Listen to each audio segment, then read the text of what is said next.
एक भोंदू रहता था, पर वो इतना सीधा था कि सब प्यार से उसको भोंदू ही बुलाते थे। गायों की सेवा करता था और जिस आश्रम में रहता था वहां के गुरुदेव शाम को प्रवचन करते थे तो सबसे पीछे बैठ के सुनता था। भोंदू को लगता था गुरुजी जो बोल रहे हैं ये बिल्कुल सत्य है, इसमें कोई झूठ नहीं है। एक दिन गुरुजी प्रवचन करते हुए बोले, यमुना के पल्ली पार भांडीर वन में ठाकुर जी गैया चराने आए। भांडीर वन का नाम सुनते भोंदू कान खड़े हो गए। बोले भांडीर वन तो मैं जाता हूं गैया लेके, मुझे तो कभी मिले नहीं वहां पे। अरे मुंह में ही कमी होगी, मुंह में ही सामर्थ्य नहीं होगी उनको देखवे कि मैं ही नहीं देख पाए होंगे, वो तो आते होंगे वहां पे, मुझे ना दिखे होंगे। भोंदू ने पहली बार जिज्ञासा करी, गुरुदेव ठाकुर जी दिखते कैसे हैं?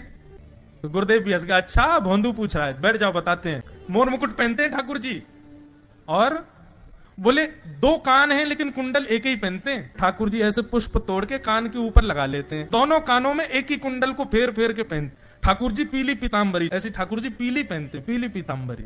माला कैसी पहनते हैं? ठाकुर जी ऐसी पहनते हैं पूरी पैरों तक जाए। ये देखो गुरु जी कह रहे हैं तो निश्चित है भंडीर वन में आते हैं ठाकुर जी। भोंदू अपनी गैया लेकर के भांडीर वन पहुंच गया। गैया चर रही थी, अब भोंदू ढूंढ रहा है, कभी वृक्ष के नीचे जाके देखे, कभी कहीं देखे, कभी ढूंढे कहीं से चंदन की सुगंधी आ जाए। गुरुजी बता रहे थे उनमें से चंदन की सुगंधी आती है, क्या पता कन्हैया यहीं कहीं हो। इतने भाव से, इतने प्रेम से और इतने भोलेपन से ढूंढने लगा ठाकुर जी को, और ठाकुर जी नहीं मिलते ना तो अपने आप को ही कोसता, मुंह में योग्यता ना होगी यही मारे ना मिल रहे, ठाकुर जी तो यही है। गुरु जी की बात गलत नहीं है, ठाकुर जी तो यही है।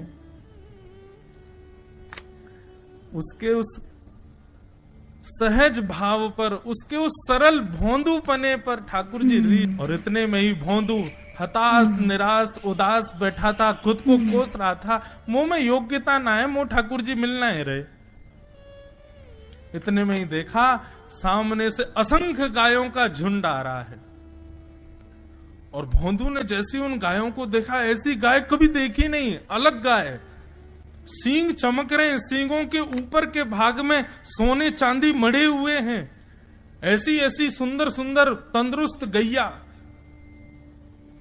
तभी देख रहा है भोंदू, पीताम्बरी पहनी है, गले में वैजंती माला धारण की है, सिर पर पाग पहनी है, एक कान में कुंडल है, मंद मंद मुस्कुरा करके दतुइयां दिखा रहे हैं, कटाक्ष नेत्रों से कभी इधर देख रहे हैं कभी उधर देख रहे हैं, अपनी वेणु को कमर में कस करके गैयाओं के गले में गलवैयां डाल करके श्याम सुंदर भोंदू की तरफ चलते भय आ रहे हैं। ये दृश्य देख करके हाथ पांव कांपने लगे भोंदू के। उसको लगा मेरे पास तो आएंगे ही नहीं, है वहीं से मुड़ जाएंगे, अब मैं उनके पास जाके उनको असहज नहीं करूंगा, यहीं से देख लूं, यहीं से प्रणाम कर लूं। लेकिन जैसे जैसे प्रणाम करके ऊपर देखता, ठाकुर जी और पास आ रहे हैं, और पास आ रहे हैं, और पास आ रहे हैं। जैसे ही ठाकुर जी आकर के बैठे, भोंदू के पास शब्द नहीं है, हाथ पैर कंपित हो रहे हैं, उसको सूझ ही नहीं रहा करूं क्या मैं, इनके लिए क्या बिछाऊं, कहां बैठाऊं। ठाकुर जी ने अपने आप ही भोंदू के गले में हाथ डाली, अरे तेरा नाम कहा है? जैसे ही ठाकुर जी ने नाम पूछा, भोंदू अपना ही नाम भूल गया, बोले मुझे याद ही नहीं मेरा नाम क्या है, पर प्रेम से सब लोग मुझे भोंदू बुलाते हैं। अब तो भोंदू नाम सुनते ही ठाकुर जी ताली दे दे के हंसने लगे, तेरा नाम भोंदू है? बोले हाँ मेरा नाम भोंदू है। और ठाकुर जी आपको अच्छा लगो? बोले हाँ बहुत अच्छा लगो। आपको नाम कहा है? ठाकुर जी बोले तुम वो ना जाने? बोले जानू तो ना हूं, लेकिन गुरु जी ने जैसो रूप बताया वैसो ये आपको, तो आप कहीं नंद नंदन तो नहीं हो? ठाकुर जी बोले हाँ मैं नंद नंदन नहीं हूं, यशोदा जी को लाला, नंद जी को लाला। भोंदू बोलो जय हो भगवान, आज आपके दर्शन है गए। गुरु जी और सब बालकन को तो आप शायद रोज ही मिलते होंगे, लेकिन मैं ही अभागो, मुंह को आप आज ही मिले हो। ठाकुर जी बोले अब चल बात मत बनावे, जल्दी कछु खवा, मुंह को भूख लग रही है। भोंदू एक कपड़े में रोटी बांध के उसमें मिर्च और गुड़ रख करके लेके गया। 2 रोटी थी। भोंदू ने जैसे ही खोली, एक रोटी ठाकुर जी के सामने धर दी, एक अपने पास रख ली। बोले मैं भी तो खाऊंगा। ठाकुर जी ने बढ़िया रोटी ऐसे घुमाई और प्रेम से गुड़ खामे और रोटी पान लगे प्रेम थे। और ठाकुर जी तो चप चप करके नेक देर में पा गए। भोंदू तो भूल ही गयो, मुंह खानो भी, वो ठाकुर जी को ही देख रहा है। ठाकुर जी बोले और जोर की भूख लगी, ला अपनी रोटी दे दे। भोंदू बोलो मुंह को भी भूख लगी है। बोले अच्छा चल आधी आधी खा ले, या मैं ते आधी तू खा ले आधी मैं खा लूं, दोनों खा लिए। कल ते नेक्स्ट से ज्यादा सी रोटी ले आइयो, भूख ज्यादा लगे, और सुन यही समय आइयो, मिलूंगा कल भी तोते। ठाकुर जी अपने मार्ग पर चले गए। भोंदू इतना प्रसन्न है, बोले आज मुझको ठाकुर जी मिल गए। गुरुदेव के प्रवचन का समय होगा, भोंदू पीछे जाके बैठ गया, अपने गुरुदेव को प्रणाम करे, इनकी कृपा से ठाकुर जी मिले। उसने किसी को नहीं बताया, उसको लगा सबको ही मिलते हैं भगवान, मुझे ही मिले हैं बहुत दिन बाद। दूसरे दिन भोंदू खूब सारी सामग्री रसोई घर में इकट्ठा करके जाने लगा। किसी ने जाके गुरुदेव से कह दिया कि भोंदू बहुत सारी सामग्री ले जा रहा है। गुरुदेव ने जाके कही, भोंदू इतनी सामग्री ले जा रहे हो भैया, वो भंडारो करेगो का?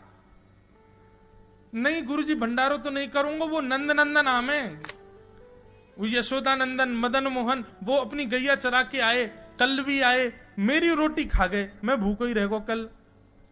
या हमारे ज्यादा सी ले जा रहा हूं, बेचारे बहुत भूखे आए कल, कि उनको पेट भर जाएगा, मैं भी पाए लूंगा, या हमारे गुरुजी आज ज्यादा सामग्री ले जा रहा हूं।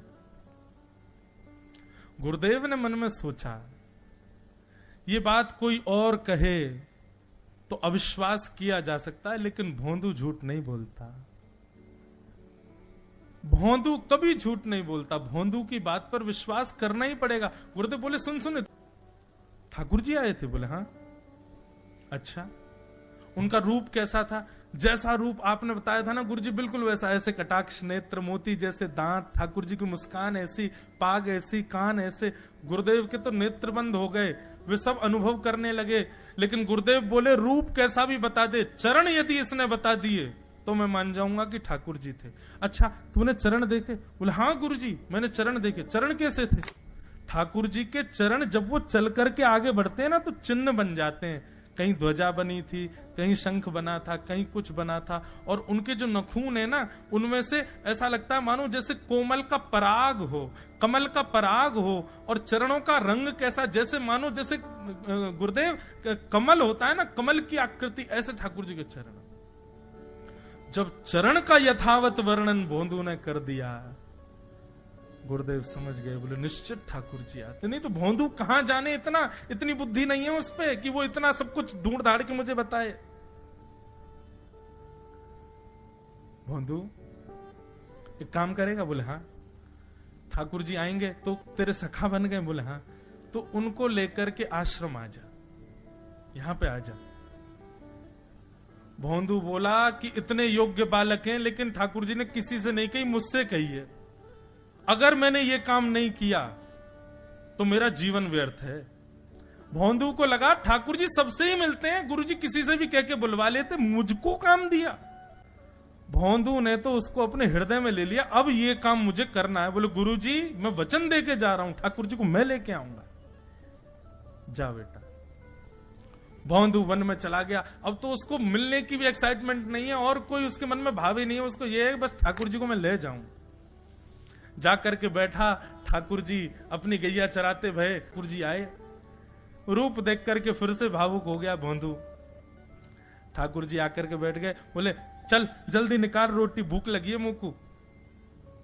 भोंदू सजाता जा रहा है, थाली ठाकुर जी को देता जा रहा है। बोले जय जय, एक प्रार्थना करूं? बोले करो।